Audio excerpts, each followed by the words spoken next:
jabatan negara iki duwe apa sih presiden? Kok sampai harus meneteskan darah manusia Indonesia? Benar-benar terbukti diri.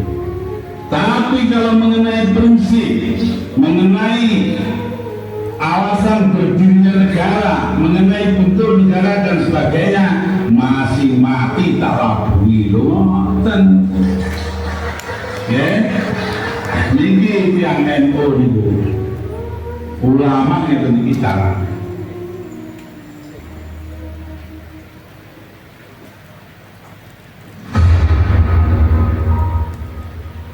Gitu aja kok repot. Kalimat yang membuat kita rindu akan tokoh pemersatu bangsa. Kalimat itu begitu kuat mengakar ke dalam ingatan masyarakat Indonesia hingga saat ini. Kiai Haji Abdul Rahman Wahid atau sering dipanggil Gus Dur, notabene kiai kampung yang lahir di Desa Benanyar, Jombang, Jawa Timur pada 4 Agustus 1940. Sederhana dan jenaka. Mungkin dua kata inilah yang bisa menggambarkan sosok cucu Hadrotul Syekh yang telah dipanggil kehadirannya pada 30 Desember 2009. Islam dan Indonesia dalam pandangan Gus Dur adalah tak memandang etnis, agama, dan politik, memiliki hak dan kedudukan yang sama di depan hukum. Gus Dur juga mengatakan bahwa ini merupakan esensi dari ajaran Islam yang tidak membedakan siapapun. Ketika Gus Dur menjabat sebagai Presiden Republik Indonesia, mengeluarkan Kepres nomor 6 tahun 2000 yang mencabut Impres nomor 14 tahun 1967 tentang agama, kepercayaan, dan adat istiadat Cina. Seperti diketahui, Impres tersebut buatan Presiden Soeharto yang isinya mengekang kebebasan beribadah dan tradisi masyarakat Tionghoa. Dan pada saat itu, akhirnya masyarakat Tionghoa bisa bernapas lega dan menyambut baik bercampur haru dengan langkah yang dilakukan oleh Gus Dur. Bahkan, satu pertunjukan yang identik dengan masyarakat Cina, yakni barongsai, yang semula hanya bisa dinikmati dalam film-film aksi atau silat Mandari, namun setelah itu atraksinya bisa ditonton secara langsung. Pandangan Gus Dur dalam hal ini tidak terjadi sekali saja. Bagai ombak yang mengukir pedih, Gus Dur sangat peduli dan memberikan dukungan untuk kaum minoritas. Gus Dur memberikan ruang terbuka dan mendengarkan aspirasi serta melakukan diskusi secara langsung bersama masyarakat Papua.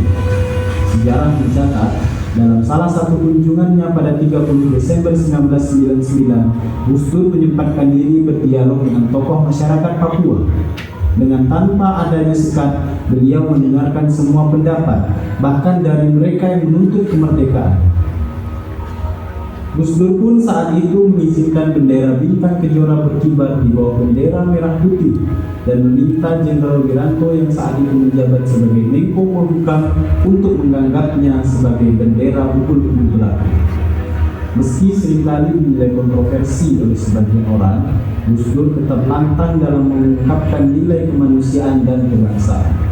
Sebenarnya, masih banyak sekali hal-hal pendekatan yang dilakukan oleh Gus Dur dengan kaum minoritas yang tentunya perlu banyak kita kaji dan belajar bersama secara mendalam.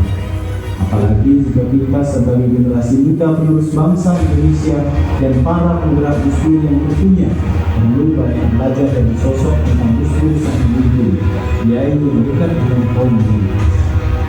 Manakala Gus Dur sudah pergi, sudah pulang, dan tak lagi bersama kita secara fisik untuk selama-lamanya, maka kita tetap mengharapkan lahirnya orang-orang yang meneruskan semangat, gagasan-gagasan, dan ruh. Kita berharap ruh kemanusiaan Gus Dur tetap hidup di negeri ini untuk selama-lamanya. Gus Dur ada di mana-mana, dalam tulisan-tulisannya sendiri, tulisan-tulisan orang lain yang menerjemahkannya, dalam pikiran para pengagumnya, maupun dalam cerita-cerita teman-teman dan murid-muridnya yang setia dan mengerti.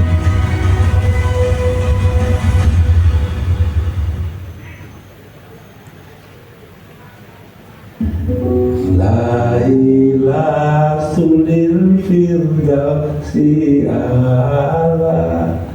Wahai Tuhan, aku bukan orang yang pantas masuk surga.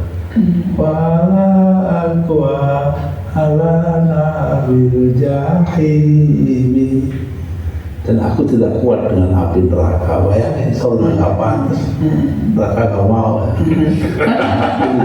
Habali taubat wafir tulubi, maka berikan kepadaku kemampuan bertobat dari dosa-dosa yang besar. Fa'innaka ghafirul dzambil azimi, karena hanya Engkau yang dapat memaafkan dosa-dosa yang besar.